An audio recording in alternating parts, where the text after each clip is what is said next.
Merci de votre fidélité. Mesdames, Messieurs, bienvenue dans votre émission Opinion. Pour ce numéro, nous recevons sur ce plateau M. Alassane Ba. Il est le secrétaire général du syndicat des travailleurs de l'administration fiscale. Bienvenue à vous, M. Ba. Merci. Bonjour, Madame Baké. Oui. Alors, pour briefer un peu notre audimat, Alassane Ba, vous êtes conseiller à la Direction générale des impôts et domaines, titulaire d'un master en réseau, télécom et informatique avec beaucoup de publications dans ce domaine. Vous êtes aussi titulaire d'un DSS en finance et banque sur le plan académique. Vous êtes titulaire d'un DIA en mathématiques depuis février 2014. Vous êtes le secrétaire général du syndicat des travailleurs de l'administration fiscale. A-t-on dit l'essentiel sur votre parcours? Oui, je pense que l'essentiel a été dit. Peut-être avec l'enseignement, comme professeur d'enseignement secondaire de mathématiques au lycée Koumba Ndoffène Diouf de Fatick et au lycée technique industriel de la Fosse. Et j'ai eu un peu aussi flirté avec le sport où je suis titulaire d'un diplôme d'état d'entraîneur de premier degré en karaté. Bon, le reste, je pense que voilà. D'accord. Et on y va avec le débat dans Opinion. Qu'est-ce qui différencie le staff au SAID? Parce qu'ils sont tous deux syndicats dans l'administration fiscale. Merci Madame Baké de cette question. Parce que en suivant l'actualité, vous avez l'impression qu'il y a un seul syndicat au niveau de la Direction générale des impôts et des domaines. En réalité, il y en a deux. Il y a le SAID, qui est le syndicat autonome des agents des impôts et domaines. Il y a aussi le syndicat des travailleurs de l'administration fiscale, dont je suis le secrétaire général. Oui. Alors, le syndicat autonome des agents des impôts et domaines regroupe en majorité les fiscalistes, c'est-à-dire les inspecteurs, les contrôleurs des impôts et quelques autres. Nous, c'est les autres corps qui interviennent au niveau de la DGID, comme les ingénieurs informaticiens, les ingénieurs du cadastre, les ingénieurs statisticiens, les archivistes documentalistes, et beaucoup d'autres corps, secrétaires. Qu'est-ce qui justifie la présence de ces deux syndicats, n'est-ce pas? Vous êtes tous membres de l'administration fiscale. Oui, au début, il y avait un seul syndicat. Mais vers la fin, les gens ne se reconnaissaient pas dans les lignes directrices de l'ancien syndicat et qui avait commis extrêmement grave en procédant à un clivage socio-professionnel des agents qui existent. C'est-à-dire qu'est-ce que vous appelez ce clivage? Alors, ils ont mis la pression sur les autorités de l'époque, jusqu'à la production d'une instruction qui divise les agents en deux catégories. Ça, c'est relevant du cadre des impôts et domaines. En réalité, ce sortant de l'ENA et les autres. Les autres où il y a des gens respectables et qui aussi ont fait des grandes écoles. Alors, dans ça, ce qui est regrettable, dans ça, les corporations qui ne sont pas des fiscalistes de formation, déjà du point de vue, comment on appelle, du point de vue gestion des carrières, ont des sérieux problèmes. Je vous donne un exemple. Oui. Un ingénieur statisticien, je peux vous donner un exemple d'un ingénieur statisticien qui est entré à la DGID comme agent à complément d'effectif. Ça veut dire que vous n'avez aucun attribut. Après 15 ans, il est parti à la retraite avec cet attribut.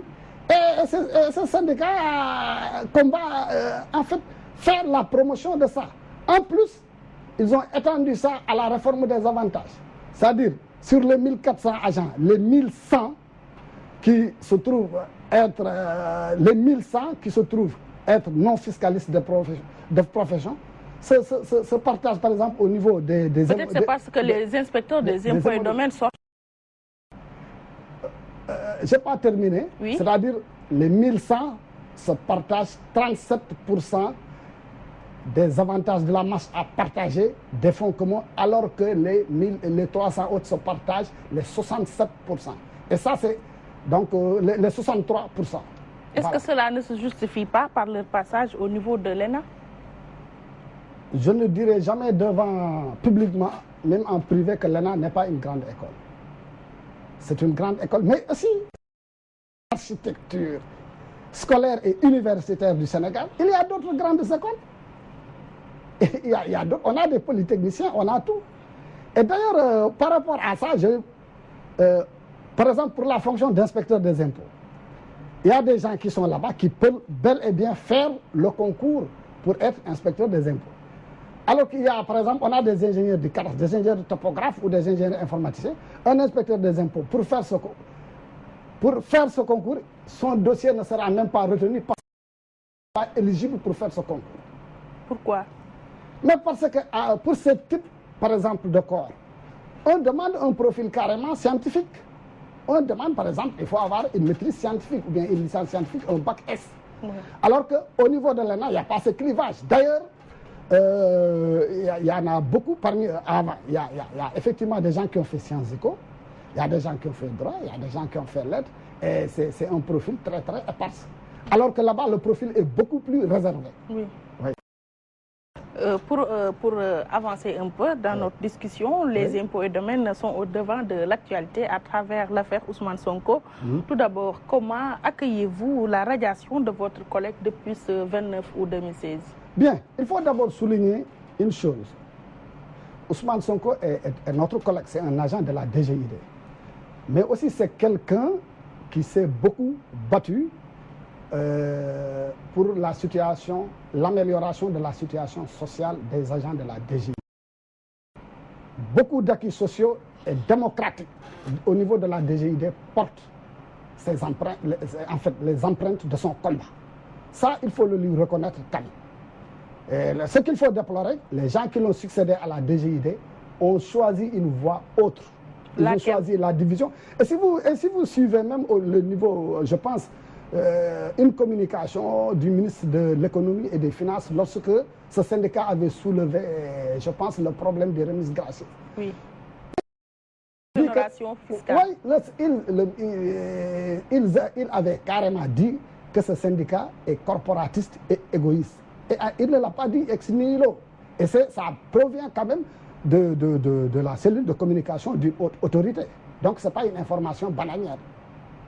Voilà. Donc il y a des clivages ou bien des clans au niveau du ministère de l'économie et des finances. C'est pire que des clans et des clivages. C'est-à-dire c'est une volonté d'écraser tout simplement d'autres corporations pour la raison qu'ils ne sont pas issus de la même formation. Et ça même eux, ils savent même que ça ne tient pas debout. Derrière ça, derrière ce groupuscule qui a imposé ça, d'ailleurs pour en revenir à l'affaire Ousmane Sonko, oui, si je reviens comment vous accueillez sa radiation? Bon, comme j'ai dit, Ousmane Sonko est un collègue. Donc on ne peut pas dire qu'on se réjouit, on ne dira jamais. Donc, nous le déplorons et ça nous fait mal et on ne le souhaiterait pas, mais malheureusement nous ne sommes pas l'autorité. C'est ça. A-t-il violé l'obligation de réserve assujettie à l'agent de la fonction publique? Bon, les détracteurs de Ousmane Sonko évoquent l'article 604 du Code général des impôts pour dire qu'il a violé. Cet article stipule quoi? Je peux vous lire cet article. Oui. J'ai ça devant moi. L'article 604 du Code général des impôts dit, oui, sous réserve qui leur est imposé par le Code pénal, les agents des impôts et domaines intervenant dans l'assiette, la liquidation, le contrôle ou le recouvrement des impôts, droits, taxes et redevances sont tenus dans les termes de l'article 363 du Code pénal de garder secret les renseignements de quelque nature qu'ils soient recueillis dans l'exercice de leur fonction. Ces détracteurs aussi, oui, d'autres évoquent l'article 14 de la loi 61-33 dit réactualisé. En tout cas, cet article, le ministre porte-parole du gouvernement, M. Seydou Gueye. Voilà, je peux vous le rappeler aussi. Oui. L'article dit, indépendamment des règles instituées dans le Code pénal en matière de secret professionnel, tout fonctionnaire est lié par l'obligation de discrétion professionnelle pour tout ce qui concerne les documents, les faits et informations dont il a connaissance dans l'exercice ou à l'occasion de l'exercice de ses fonctions. Ça, c'est pour les gens qui sont des détracteurs de Sonko. Oui. Mais maintenant, les défenseurs de Sonko, eux, ils peuvent vous évoquer l'article 7.3 de la loi 2012 du 27 septembre 2012 portant code de transparence dans la gestion des finances publiques. Alors, cet article stipule que des sanctions prononcées dans le respect des règles de droit sont prévues à l'encontre de ceux qui, élus ou agents publics ont violé les règles régissant les deniers publics. La non-dénonciation à la justice de toute infraction à ces règles par un agent public qui en aurait connaissance est sanctionné pénalement. D'ailleurs, c'est ce que dit souvent M. Sonko. Voilà. Et dans moi, ses communications. Je me rappelle la chose suivante. Je vois ça presque comme une dialectique, hein, une dualité, comme on dit. Oui. Si vous regardez dans l'histoire des télécommunications, maintenant, actuellement, si vous appelez quelqu'un, c'est automatique. Il y a des ordinateurs qui vous font la connexion entre vous et la personne que vous cherchez. Ça s'appelle en langage de télécommunication la commutation. D'accord? Puisque, voilà. Mais maintenant, auparavant et à une période récente, la commutation se fait. C'est-à-dire quand vous appelez quelqu'un, vous tombez d'abord sur le central, on dit le central. D'accord? Et là-bas, c'est une demoiselle, généralement c'est une dame, qui décrochait et qui disait aux techniciens la personne que vous appelez, et les techniciens établissent la connexion. Mais maintenant, les techniciens, en établissant la connexion, ont toute la latitude d'entendre vos communications, de les écouter. Alors, à l'époque, le code disait qu'ils n'ont pas le droit d'écouter. Mais le code, ce même code revient pour dire que la communication, si ça porte atteinte à la sûreté de l'État, ils ont l'obligation de téléphoner au service de sécurité compétent. Oui. Donc la même loi dit qu'ils n'ont pas le droit d'écouter, cette même loi dit qu'ils n'ont pas le droit, qu'ils ont l'obligation de dénoncer. Donc vous voyez un peu, mais quelqu'un comment peut-il dénoncer sans écouter? Donc vous voyez un peu, donc à peu près moi personnellement... Et pour ce cas précis, dans quel camp vous militez? Dans le camp des détracteurs ou bien dans celui des défenseurs? Non, on ne sera jamais dans notre... Donc collecte. Ça ne se fait même pas. Et puis, voilà, ça ne se fait. Au contraire, nous déplorons sa sanction et nous espérons que... Est-elle lourde, cette sanction? Bien, ce qu'on dit d'abord, on tient à préciser que nous, on n'est pas une autorité judiciaire. On n'a pas aussi un pouvoir de dire qu'un décret n'est pas bon ou pas. Nous ne sommes pas juristes. Et nous, on a une ligne directrice syndicale. Donc, on est un syndicat. Ce que nous pouvons faire, peut-être, c'est on demande la mansuétude de l'État, de la force publique, la mansuétude de l'État, du chef de l'État. Et on pense nous pensons oui, qu'il y a des degrés de sanctions. Lesquels? Bon, pour le premier degré de l'article 43 de la loi 61-33 dit que le premier degré, c'est l'avertissement, le blâme. Le deuxième degré, c'est la réduction de l'ancienneté ne pouvant pas excéder 2 ans. Oui. Maintenant, le troisième degré concerne les autres sanctions. La progradation, l'exclusion temporaire, la révocation et tout. Oui. Donc, et nous pensons peut-être que... On a dépassé tous ces degrés pour en arriver à la radiation. Oui, mais par rapport à ça aussi, nous, on est prudents parce qu'on ne maîtrise pas certains éléments du dossier. Oui. Donc, tout ce qu'on peut dire, c'est que nous déplorons cette sanction. M. Sonko, bon, est un collègue. Personne ne se réjouit de cette sanction, mais nous le déplorons, nous le soutenons, mais pas comme l'autre syndicat qui demande aux gens d'interrompre le service public. On ne demande pas d'interrompre le service public. Avec votre permission, comme vous l'avez interpellé tantôt, le chef de l'État, le président Macky Sall, nous allons suivre la dernière sortie médiatique de M. Ousmane Sonko sur les antennes de Walfadjri dans l'émission Opinion Alioune Badara Ndiaye. Avec votre complicité, nous allons suivre cet élément de l'inspecteur des impôts et domaines Ousmane Sonko, mais aussi président du parti PASTEF. Nous nous attendions de la part d'une classe politique qui n'a jamais conçu la politique et l'État, et surtout les moyens mis à leur disposition que comme des moyens de règlement de compte ou de liquidation d'adversaires politiques, nous savions pertinemment qu'une fois que notre discours ferait mal, évidemment, les gens seraient tentés de chercher la petite bête.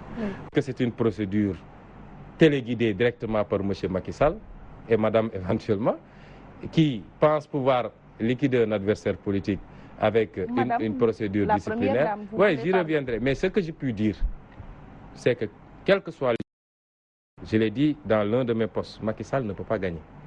Quel que soit l'issue, même si je faisais l'objet d'une radiation, il ne peut pas gagner. Il a déjà perdu ce combat.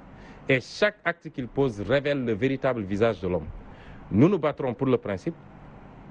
Un conseil de discipline va se prononcer.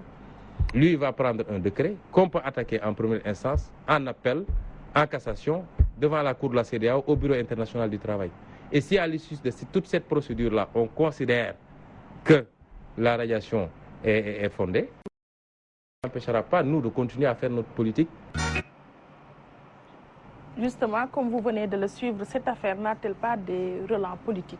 Oui, d'abord, je reviens un peu tout à l'heure sur une question avant de parler de ça. Nous, au niveau de notre syndicat, nous demandons la mansuétude. Oui, vous l'avez des autorités par rapport exprimé à ça, tantôt. Et voilà, et de lever cette sanction. Voilà. Oui. Mais maintenant, tout à l'heure, en écoutant Sonko, il a dit que le dossier est un dossier politique. Oui. Alors que nous sommes un syndicat. Et nous sommes un syndicat, on a un bureau exécutif où il y a la quasi-totalité presque des plus grandes sensibilités politiques. Donc, on ne peut pas s'immiscer s'il s'agit le côté vision politique dans cette affaire? Non, je ne peux pas le dire, sincèrement, parce que je n'ai pas certaines informations. Lui, peut-être qu'il dit qu'il y a des relents politiques, peut en fait apporter des preuves que c'est un dossier politique. Mais moi, en tant que secrétaire général du syndicat, je ne le sais pas et je ne suis même pas mandaté pour parler de politique. Ensuite, la deuxième chose, il dit que apparemment, il a un petit contentieux avec le chef de l'État et sa dame. Oui. Donc, pour nous, ça, c'est un contentieux privé. Nous, on ne va pas s'immiscer par rapport à ça. Est-ce que c'est l'État qui doit régler un contentieux entre deux personnes, ou bien si c'est un contentieux privé? Mais je dis que j'ai dit qu'on ne peut pas, on n'a aucune information que c'est un contentieux. Et même si c'est un contentieux privé, un contentieux entre lui, le chef de l'État et sa dame, ce n'est pas à nous de nous prononcer par rapport à ça. Ils n'ont qu'à aller gérer tous leurs contentieux. Vu sur notre angle, est-ce qu'à travers cette décision, l'État ne met pas une épée de Damoclès sur les agents de la fonction publique qui doivent faire de la politique, mais en faveur du pouvoir en place? Je vais revenir par rapport à ça quand même. Je pense qu'il y a eu dans l'histoire du Sénégal hauts fonctionnaires qui ont eu à faire la politique. Donc mon collègue qui est très courageux, qui est vraiment il est très aussi gentil et très serviable. Bon, le ton de ce discours quand même, je ne reconnais pas, je pense qu'il faut éviter quand même ce ton-là. Et c'est une personne quand même courageuse et que j'apprécie beaucoup. L'autre chose, voilà, le visage de... Par exemple, il a parlé du visage du chef de l'État. Oui. Le visage du chef de l'État, si vous voulez le combattre, la meilleure manière c'est d'aller dans un parti à prendre sa place, bien voilà. Oui. Donc, mais à travers cette décision, est-ce que l'État ne met pas une épée de Damoclès sur la tête des agents de la fonction publique? Je pense que si on regarde l'histoire du Sénégal, il y a eu toujours des gens qui sont dans la fonction publique et qui font de la politique.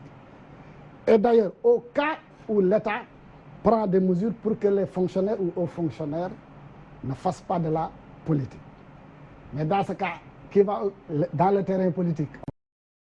Je ne dis pas qu'il y aura des médiocres, mais dans l'administration aussi, il y a de grands intellectuels, il y a de grands intellectuels, il y a des gens qui peuvent apporter un tant soit peu. Si on dit que la politique, c'est gérer la cité, c'est chercher le bien-être des citoyens, là vous excluez ces gens-là et c'est grave.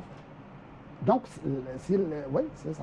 Donc les agents de la fonction publique peuvent militer dans un parti, même si c'est dans le cadre de l'opposition. Pour moi, en ce qui me concerne, les agents de la fonction publique sont des citoyens. Ils peuvent donc aller militer dans les partis politiques. Mais je me dis qu'une fois qu'ils sortent de leur bureau, mais qu'ils se débarrassent de leurs habits de bureaucrates ou bien des règles, d'obligations qui leur sont assujetties. Et puis, voilà, et il y en a, il y a toujours eu dans l'histoire des gens occupés de hautes fonctions et on fait de la politique. Oui, dans ce cas de figure, peut-on dire que Ousmane Sonko a violé l'obligation de réserve à travers ses sorties médiatiques, d'autant plus que l'affaire des impôts non payés au niveau de l'Assemblée nationale, c'est le site même du ministère de l'économie et des finances qui a publié les chiffres? Bon, par rapport à ça, comme je vous ai dit tout à l'heure, nous, ces détracteurs disent qu'il a violé le droit de réserve. Ses partisans disent qu'il ne l'a pas fait. Nous, on n'est pas ces détracteurs. On ne veut pas dire, Êtes-vous en mesure de dire qu'il a violé ou pas, puisque les chiffres ont été publiés? Le chiffre, il a dit que ce qu'il a dit, c'est que tout ce qu'il dit, ça se trouve sur des sites. Oui. Bon, on n'a pas procédé quand même à la vérification de ces sites-là. Mais on n'est pas son détracteur pour dire qu'il a violé le droit de réserve. Mais aussi, on ne prendrait pas le risque, sans être juriste ni juge, de dire qu'il a violé le droit de réserve. Donc, par rapport à ça, nous, voilà. À propos, vos collègues de SAID comptent aller en grève le 15 septembre prochain. Va y participer? Notre syndicat n'a pas demandé à qui que ce soit de procéder à l'interruption du service public parce que... Pour quelle raison? Non, parce qu'un agent a été sanctionné. Nous, on déplore cette sanction. Mais au niveau de la Direction générale des impôts et des domaines. Mais d'autres types d'agents ont été sanctionnés. Il y en a même qui ont fait la prison, qui ont été embastillés et jetés en bout dans la presse. Oui, leur famille calomniée. Quelques exemples à nous donner? Mais il y en a, mais là pour ça. Mais donc, on ne va pas demander du tout aux gens d'interrompre le service public ni d'aller en grève. Nous, on va travailler. Mais maintenant, par rapport à ça, je pense qu'il y a déjà un recours juridique. Donc, il avait dit qu'il va procéder à des recours. Oui. Comme nous, dans notre syndicat, on a eu à porter des brassards. Nous-mêmes, le mouvement qu'on a eu à faire jusqu'à présent au niveau de notre syndicat, on est resté républicain. On a porté des brassards rouges, donc sans interrompre le service. Premier ministre, on a écrit au président de la République, et d'ailleurs, je leur ai même envoyé des lettres de rappel. D'accord? Donc, pour le moment, on n'a pas du tout, on n'envisage pas, pour le moment, je pense, d'aller en grève et on ne demande pas à nos agents d'aller en grève. Comme vous êtes tous des travailleurs de la DGID, quel est le climat qui prévaut là-bas? Bon, il y a deux climats au niveau de la DGID.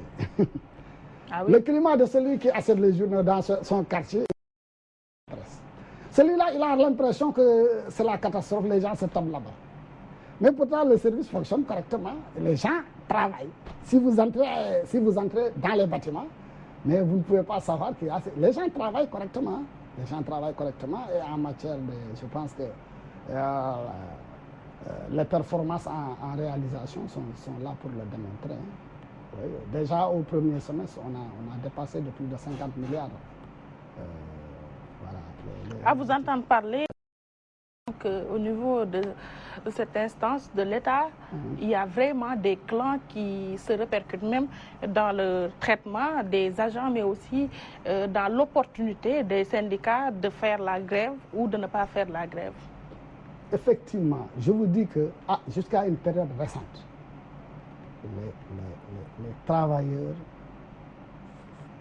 exerçaient leur profession la main dans la main. Voilà. À un certain moment, il n'y avait que... Et la seule chose qu'il fallait déplorer dans cette période, c'était la gestion des carrières. Je vous donne un exemple. Vous prenez des départements, prenez un département comme l'informatique. Des ingénieurs informaticiens qualifiés sont là-bas. Et je vous dis que toutes les personnes qui se sont succédées à la direction de ce département n'ont absolument rien à voir avec l'informatique. Je me demande même s'ils savent ce que c'est qu'un programme. Donc il y avait ce malaise-là, c'est-à-dire ce malaise de gestion du personnel et de carrière. Mais maintenant, après... Donc vous voulez réorienter le débat sur le malaise qu'il y a dans le traitement salarial des agents de l'administration des impôts et domaines? Non, c'est pas un malaise. Le malaise dont je parle, ce n'est pas un malaise salarial. C'est un malaise de gestion des carrières. Parce que si on te dit quel que soit ton rang, tu ne peux pas diriger tel département. Ou bien vous venez parce que vous n'êtes pas d'une telle corporation. Comme celle des impôts et domaines. On vous appelle agent. Ils nous appelaient même corps étranger. Au début même lorsqu'on s'était commencé à s'opposer, lorsqu'on avait eu vent de leur projet. Et ce projet-là, vous savez ce qu'ils ont fait? C'était quoi leur projet? Le projet, c'est ce projet de clivage des agents. Alors, lorsqu'ils présentaient ce projet, ils nous ont même obligés, ils nous ont fait même aller en grève. Le directeur général actuel, celui qui occupe le poste de DG actuel, d'ailleurs, s'il veut se marier... Monsieur, vous savez ce qu'il me dit? Il dit, mais Alassane, toi, tu luttes contre le système de panier et tu es parti en grève contre ce système de panier. Mais il a raison, je ne peux pas le nier, parce que le SAID ils ont créé une sorte de plateforme pour dire oui, et les gens sont partis en grève, alors que c'était une plateforme tout simplement implicite. Il y avait chose derrière, et cause pour laquelle ils ont perdu toute crédibilité au niveau d'une grande catégorie des agents de la DGID. C'est ça. Comme je vois qu'il y a au niveau de la Direction générale des impôts et domaines, c'est sûr qu'il y aura d'autres plateaux qui s'offriront à nous pour en discuter. Mais comme dans l'actualité, on a parlé de la visite d'une mission du FMI au Sénégal. D'après cette structure, il faudrait s'assurer que tout le monde paye sa part de l'impôt. Qu'est-ce que cela présage?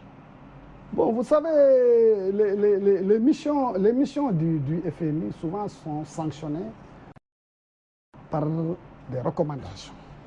Et souvent, c'est des recommandations standards, c'est-à-dire le respect de l'équilibre budgétaire, voilà, la surveillance des ratios d'endettement, ensuite la surveillance des dépenses d'investissement, et j'en passe. Ça, c'est toujours comme ça. Donc, voilà. Il demande aussi, comme vous l'avez dit... Et d'après certains confrères, surtout du populaire, tout le monde devrait payer l'impôt. Effectivement, tout le monde doit payer l'impôt. Et ça ne fait pas l'ombre d'un doute. Mais en fait... Même si ce n'est pas le cas, parce qu'au niveau de l'Assemblée nationale, on a relevé quelques imperfections, mais aussi au niveau du Conseil économique, social et environnemental. Oui, bon, ça c'est une question. Si ça s'arrêtait là, nous pouvons tenter de répondre. Mais après, c'est des questions qui ont été soulevées et qui ont eu des relents politiques. Et je pense... mais qui sont des... par rapport à ça, le ministère qui est là va autoriser pour répondre à cette question.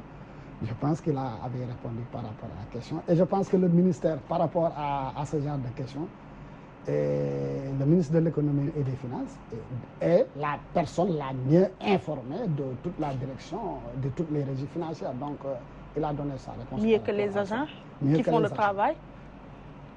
Oui, le ministre, il a toutes les informations. Les agents aussi. Oui, les agents aussi. Est-ce que l'information remonte toujours non, au niveau supérieur? Par rapport au paiement de l'impôt, ceux qui sont au niveau de l'assiette, de la liquidation. Et moi, je suis au bureau de la stratégie, donc on est à un certain moment de notre carrière à la DGID. On a eu à s'occuper des recettes, faire le tableau des opérations financières, à le commenter et à transmettre à la hiérarchie.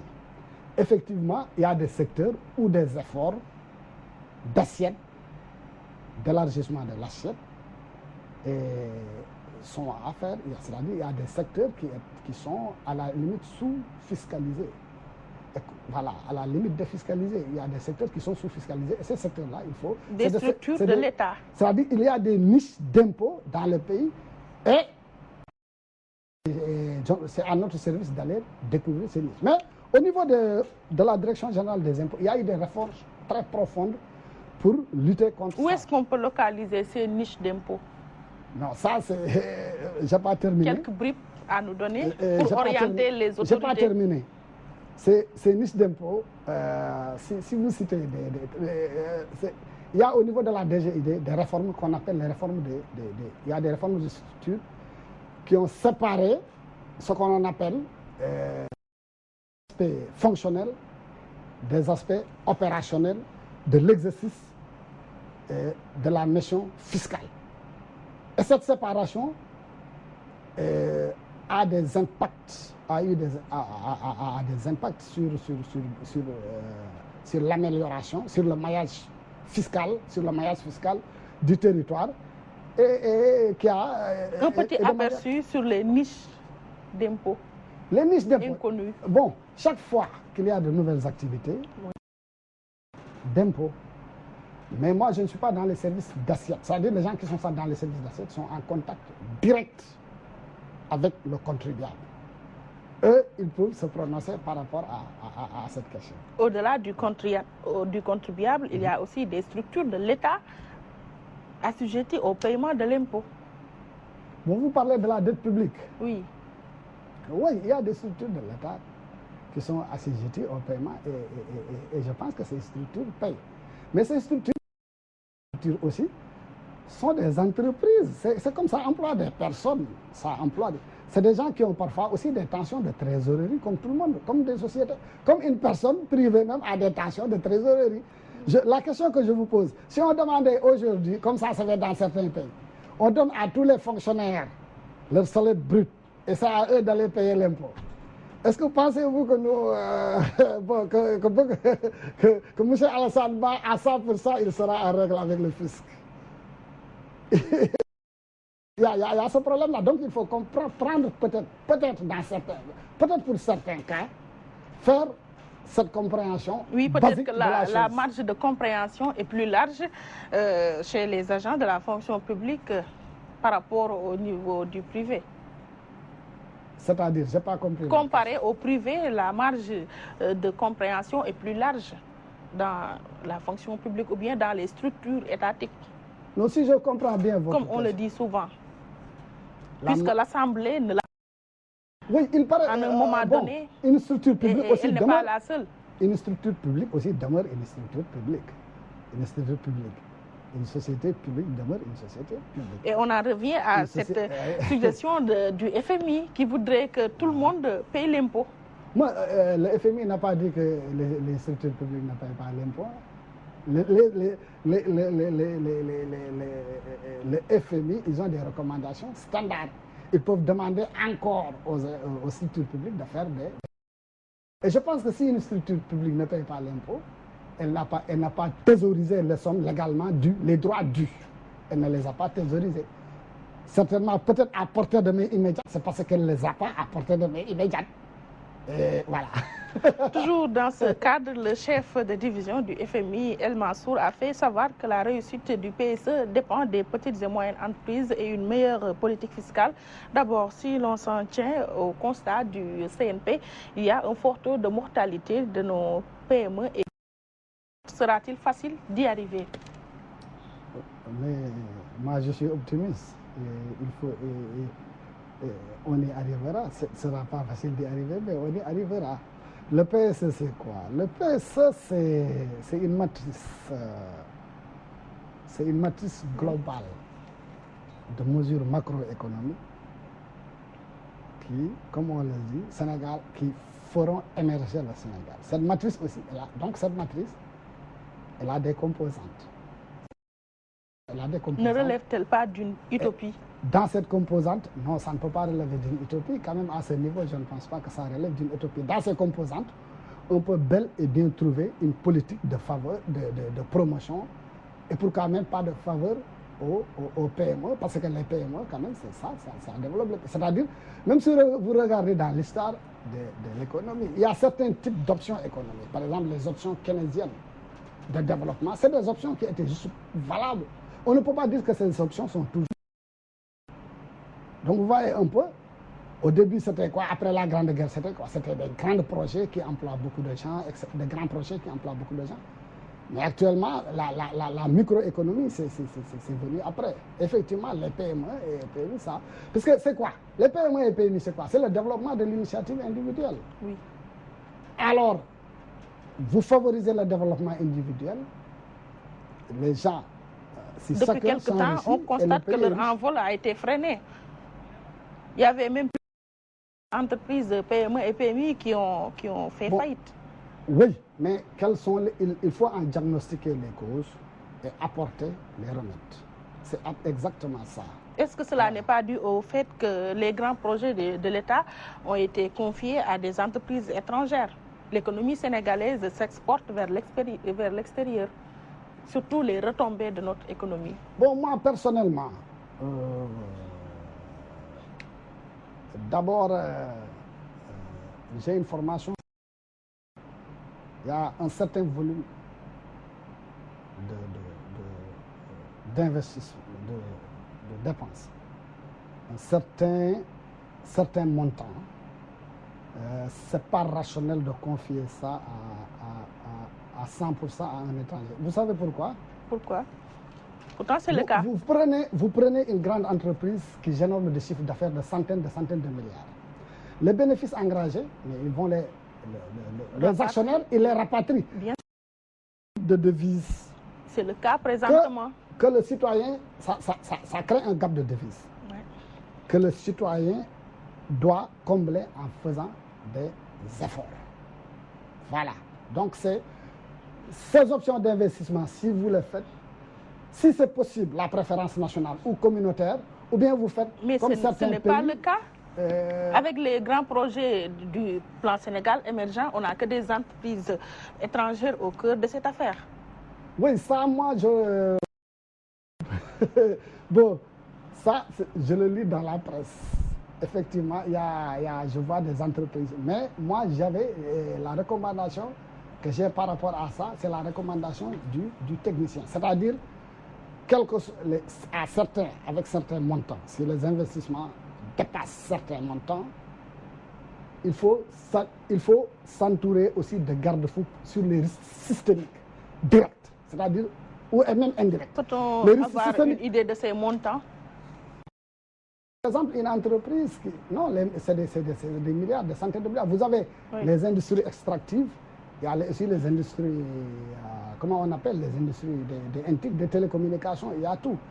Mais aussi par rapport à certaines choses, il faut raison garder. Par exemple, pour le cas des industries extractives, le volume d'investissement que ça demande, il faut aussi, est-ce que nos nationaux ont la possibilité de lever des fonds aussi importants? Pourront-ils avoir l'opportunité? Par exemple, au niveau des télécoms, il y a qui est là-dessus, et Orange, tout le monde sait que c'est pour la France. Je ne voudrais pas citer pour ne pas faire une bonne ou mauvaise publicité à ces entreprises, mais même au niveau des télécoms, il n'y a pas des nationaux qui ont gagné ce marché. Oui, ça, cette entreprise dont vous parlez avait un contrat de concession. Je pense qu'il tend vers sa fin. Renouvelé dans des conditions soulignées par M. Sonko encore une fois. Ça, il est le seul. Peut-être il a des informations que je n'ai pas. Les conditions de renouvellement, je ne suis pas un agent, je n'interviens pas dans ce processus. Donc, je ne peux pas, ici sur un plateau de télévision, dire que les conditions de renouvellement de la licence sont de bonnes conditions ou de mauvaises conditions sans avoir connaissance du dossier et d'éléments de ce dossier. Je ne peux faire que des recommandations par rapport à ça. Et même si il y a, je pense, dans ces sociétés, une intersyndicale qui est en train quand même de faire du bon. J'ai regardé l'intersyndicale, en fait... qui a même engagé une bataille. Mais qui a engagé une bataille. Et cette bataille-là, je pense que c'était des choses prévisibles.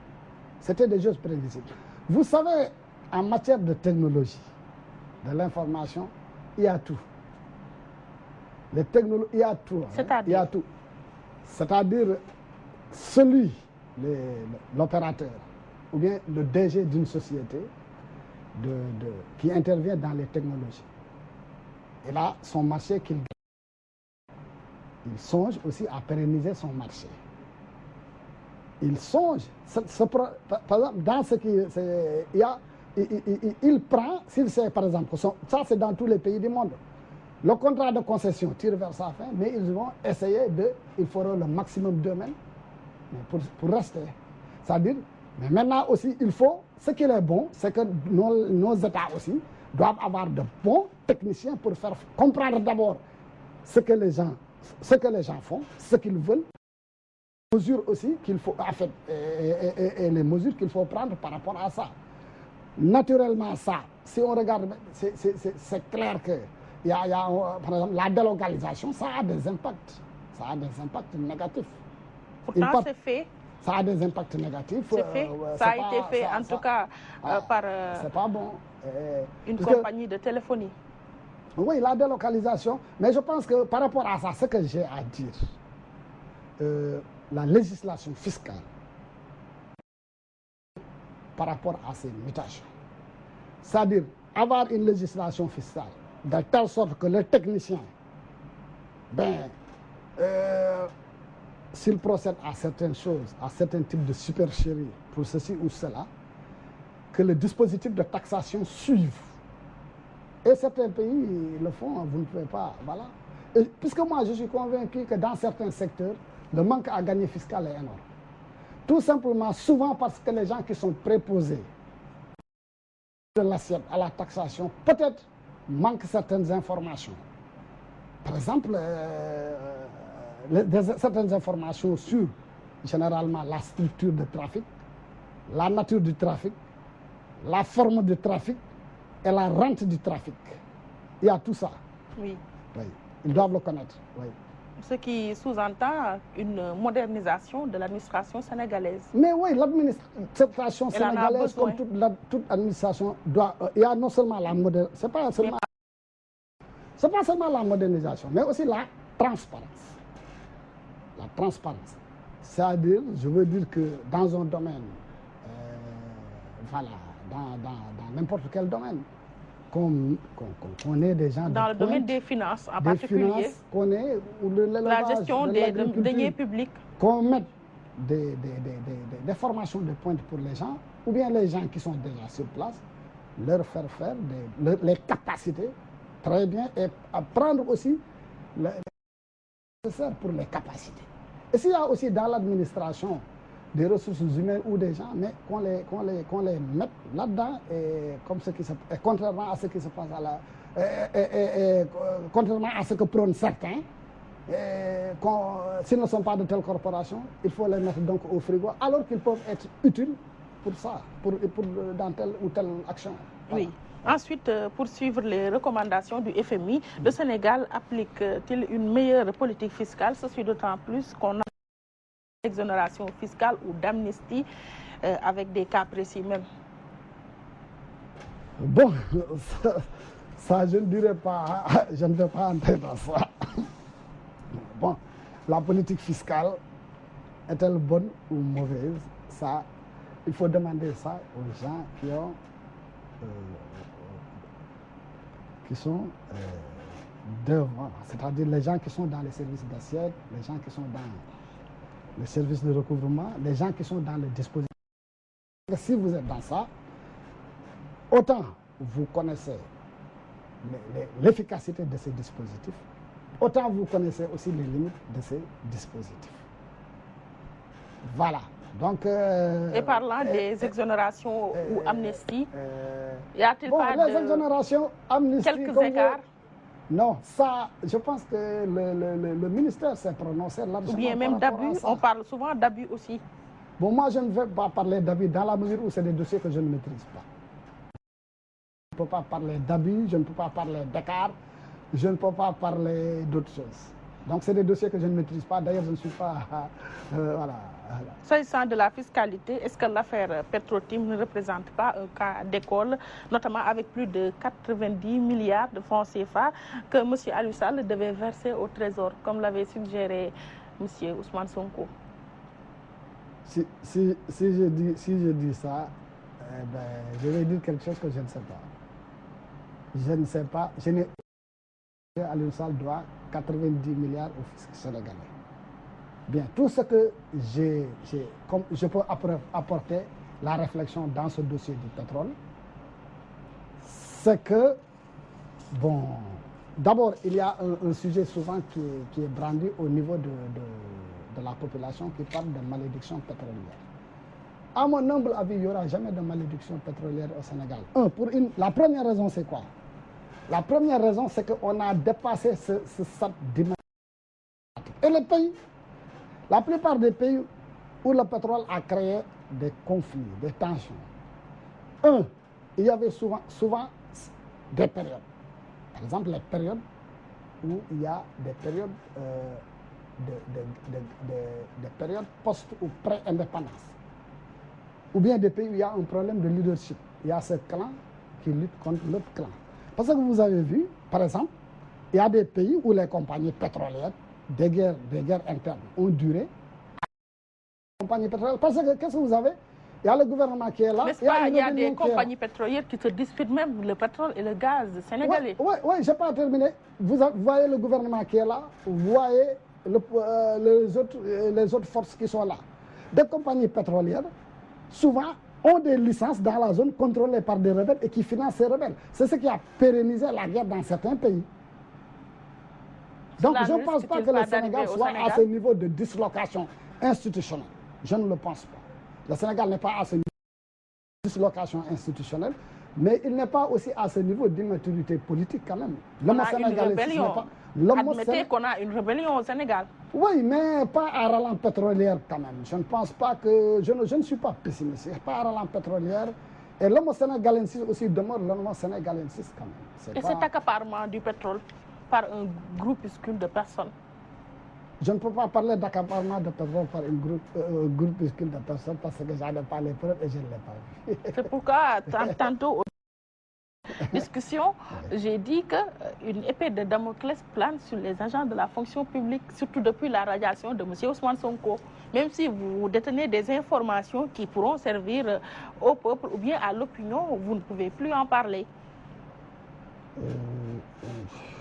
Non, je ne pense pas. Je ne pense pas. C'est-à-dire, le problème, par rapport à cette question, je pense que l'État du Sénégal, par exemple, sur les industries extractives, il y a, je pense, il y a un travail en train de se faire au niveau sous-régional ou bien même international, oui, à pas mal de niveaux, régional, international, sur la transparence dans les industries extractives. Ça, au-delà, par exemple, s'il y a cette initiative, c'est parce qu'ils savent que la rente de ces... les populations ne profitent pas souvent à la rente de ces industries extractives.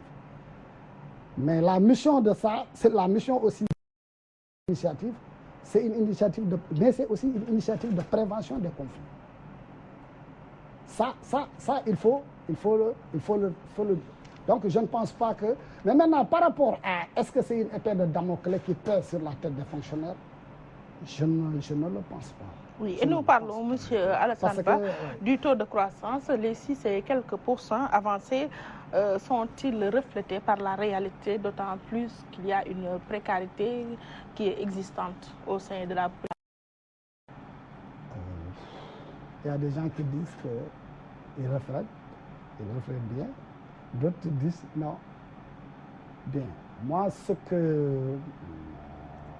en fait, pour répondre à cette question, il faut être au secret des services statistiques, c'est-à-dire comment ils ont calculé ce taux de croissance.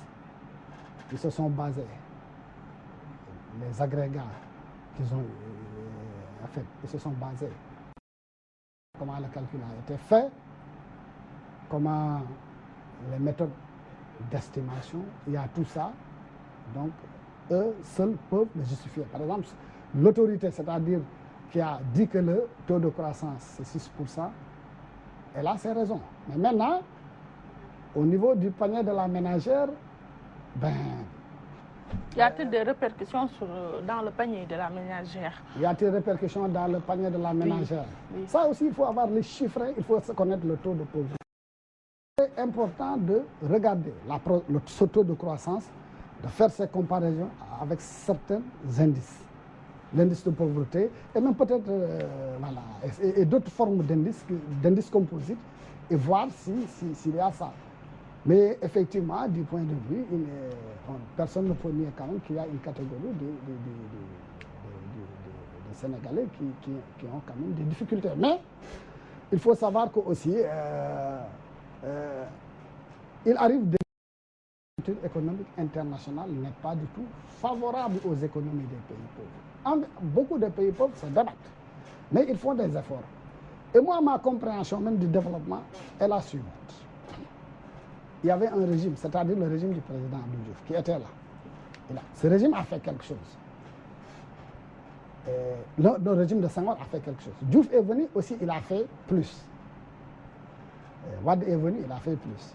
Macky est venu, il va faire plus. Un autre va venir, il va faire plus. Et moi, je le vois comme ça. Mais néanmoins, dans ce processus... Pourtant, l'indice de pauvreté... Mais néanmoins, dans ce processus, il ne faut pas qu'il y ait quand même une catégorie, qu'il y ait des gens qui s'accaparent d'une grande partie comme des richesses nationales. Il faut quand même...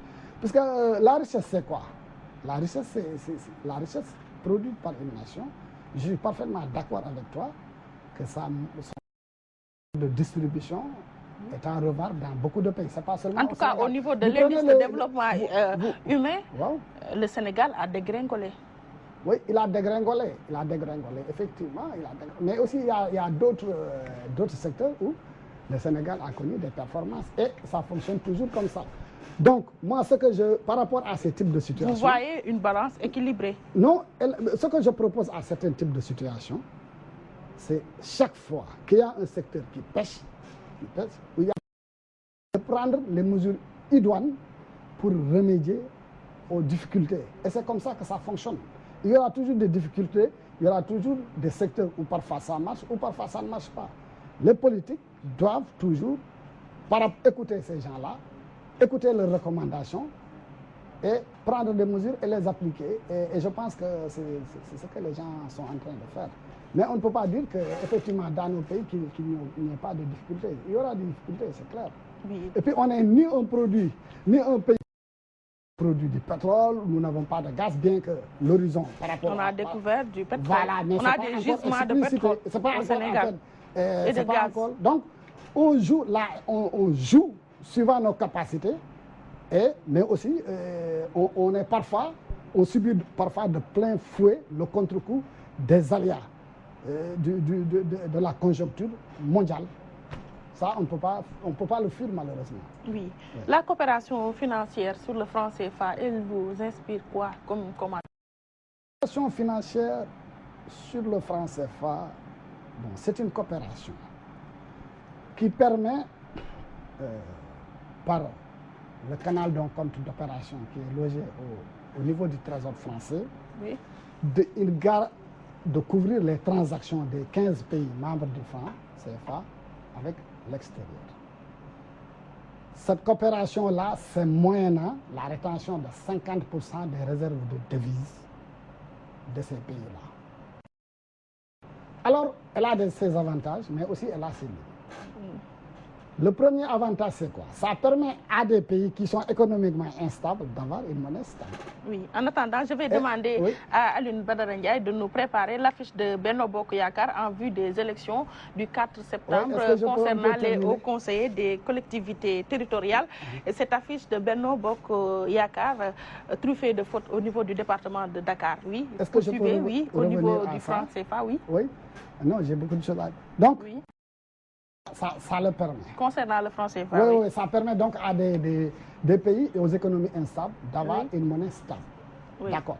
Ça nous permet aussi, comme on est arrimé à l'euro, de bénéficier des forces, vertus de l'euro.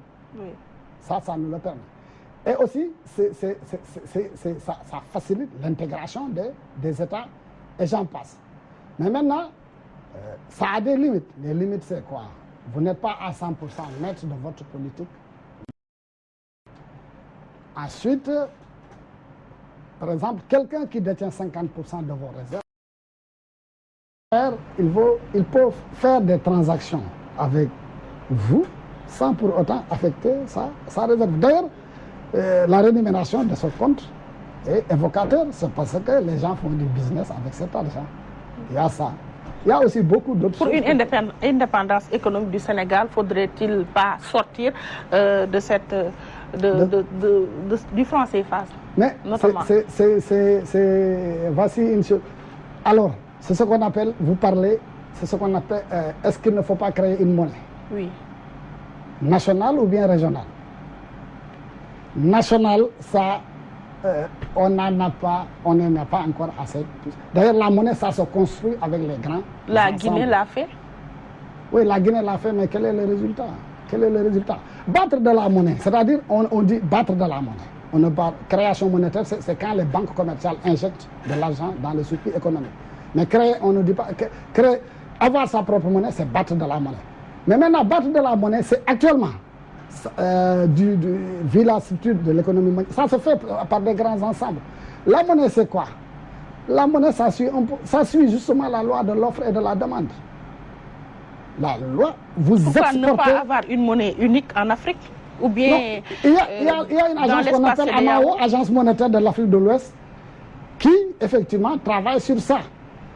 Mais, en fait, techniquement, il y a des mécanismes auxquels il